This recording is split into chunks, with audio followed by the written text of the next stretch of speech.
Hello, my name is Eric Pearson. I'm President and CEO of the El Paso Community Foundation, and I have to admit, I'm a little bummed out that I can't join you for this luncheon. I'm sure it is delicious. I'm sure the service is wonderful. That's because we love you. We are so grateful to have the donors of the El Paso Community Foundation come and join us, and we wouldn't be able to do what we do without you. So thank you, thank you, thank you for being donors of the foundation. I hope you enjoyed visiting all the stations before lunch, learned a little bit about some of the projects and some of the nonprofits that we fund. Now, I want you to pay very, very close attention to some videos we're about to show. There is a big surprise at the end of this, and I want you to be ready. So pay attention to these videos, and I'll see you in just a minute. First sentence. The fourth grade classes at a school made flowers. My name is Vania Miranda, and I'm a math and science teacher at Isleta Elementary School. I am very grateful to the El Paso Community Foundation Classroom Fund. This year has been a great experience with the 6 iPads that I received from the organization. It has made wonders for my students. This year my students have kept engaged and have made the learning fun. You can see that 1/4 is closer to the whole. I'm very honored to be chosen among so many, because I know that as a teacher, we're always looking for funds, right, to cover the needs in our classroom. So the Classroom Fund gives resource and material grants to the people in our community that have the largest impact on the future of El Paso: our teachers, counselors, librarians, and coaches. Each year we have applicants come and ask us for anything from crayons and paper, the things you think of in school, but also science experiments, books for their library, new equipment so that kids can learn robotics or technology that isn't readily available at their schools. It's a way to help the educators who are supporting our students be innovative and think to the next generation. they make everything so much easier for the kids.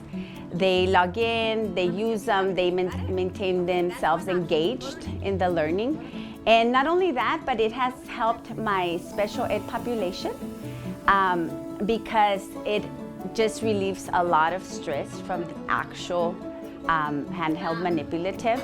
It just keeps everything organized on the iPad, and they just love using them. Are you able to simplify it? Could we group these? I am very grateful to the organization because I can see the difference this year from last year when I didn't have the iPads available.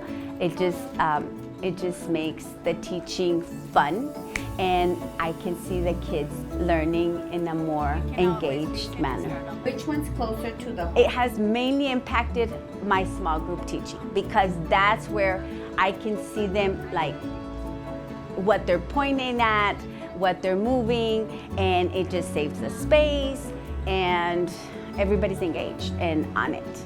And so the Classroom Fund allows our educators to get the necessary resources and materials to engage the students and help build 21st century education skills and help ensure that our kids in El Paso have the best and brightest future when they leave the K-12 system.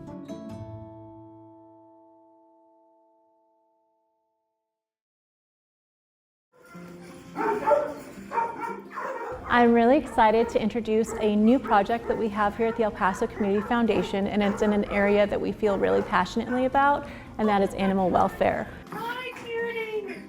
Oh, very good. In the last few years, we've seen a bit of a crisis in the area and surrounding areas, and we really felt the need to step up and see what the foundation could do to help everybody.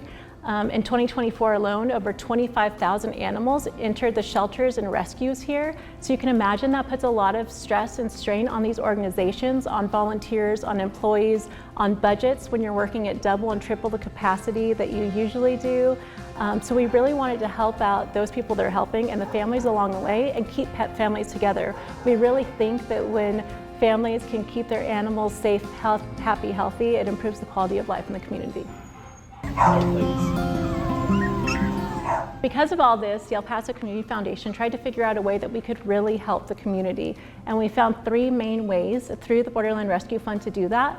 First off, we're introducing a grant program that'll offer $1,500 in much needed supplies for animal welfare organization and municipalities. Second, we are hoping to expand the pet pantry program to actual 15 locations across the city so that they're easily accessible. Right now there is one. We're going to set them up in 15 different locations, so there should be one right near you. They'll be self-serve, so you can donate items that you have if you're feeling so generous, so you can pick up an extra bag of dog food and drop it off. Or if you're going through a little bit of financial hardship, you can pick up what you need and there's no stigma or embarrassment attached. And third, we're setting up a medical reserve fund. And through that fund, we're hoping that that can go towards Good Samaritans that are picking up animals that aren't their own. They're just trying to do good. They might be sick or injured and taking them to emergency centers. And then they're having to make these life or death decisions for an animal that's not their own and dealing with the financial burden that comes along with that. We want to be able to step in and alleviate some of that financial burden, get the animal stable enough for a rescue to step in. We really believe at the Borderland Rescue Fund that we can make a difference through partnerships and donors. So we really hope that you can open up your heart and help our furry, feathery, and scaly friends that make our life so vibrant here on the Borderland.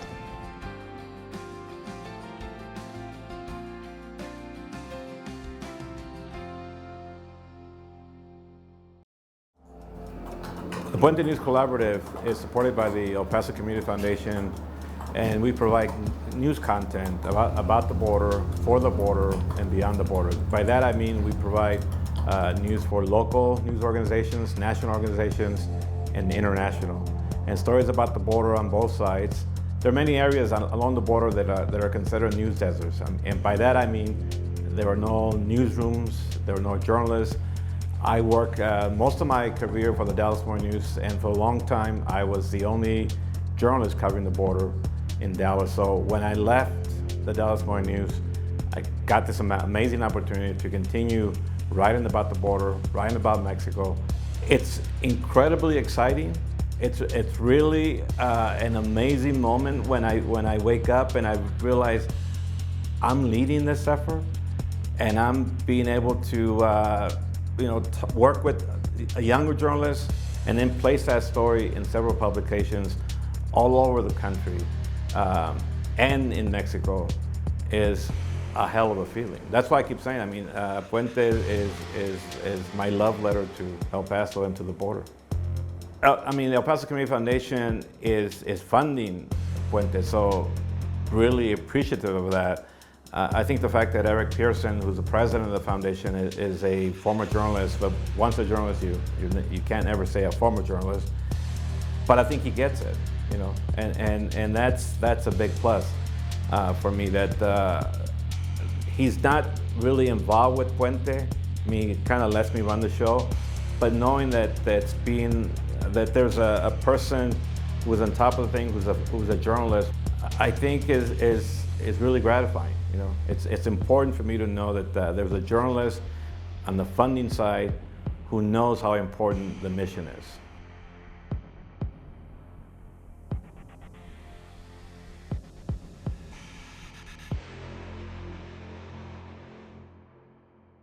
This is a star. Eddie, can you say star? Every Little Blessing was started in about 2016 with the great idea of Dr. John and Lynn McKee, as well as the Community Foundation, to serve the population of El Paso of Down syndrome children in an inclusive environment. Blue, blue. As a teacher from public school previously that worked in different units for kids with special needs, I can tell you that they're not always given the opportunity to participate in the general ed classrooms, and here it's automatic. So you'll automatically see kids with Down syndrome and typically developing kids or kids that don't have a disability learning and growing together in the same place. We get to specialize in the needs of children with Down syndrome. So there's general characteristics, and with those general characteristics, we're able to find the curriculum and really individualize for all of our students. It's a surprise. High five. And the McKees saw a need for Every Little Blessing because they have a granddaughter with Down syndrome, and she started off in the public schools, and she really wasn't given the opportunity that Every Little Blessing has been able to provide, having typically developing children alongside kids with disabilities.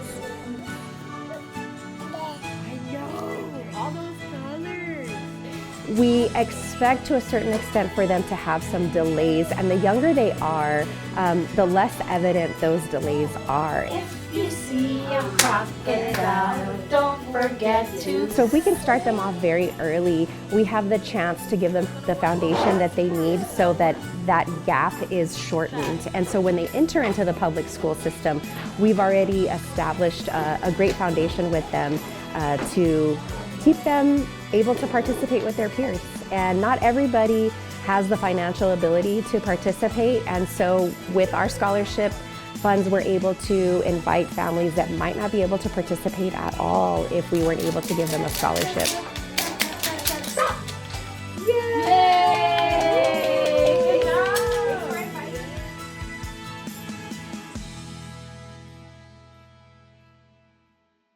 Well, I hope you enjoyed watching those videos, and I hope you paid very close attention, because now is the surprise part. Around your tables, there should be handing out checks. Each check is worth $1,000, and you as a table have to decide who to give that check to. Can't break it up. It's $1,000 per table to one nonprofit. This is kind of an exercise in how hard it is sometimes to give away money to deserving nonprofits. The foundation receives hundreds and hundreds of grant requests every single year, and we're only able to fund a few of those. And so this is an opportunity for you to think about how you can make that money go toward the thing that you care about and be really, really thoughtful about it. I want you to have a constructive conversation, and at the end of this luncheon, we'll see who got the most money. Have fun.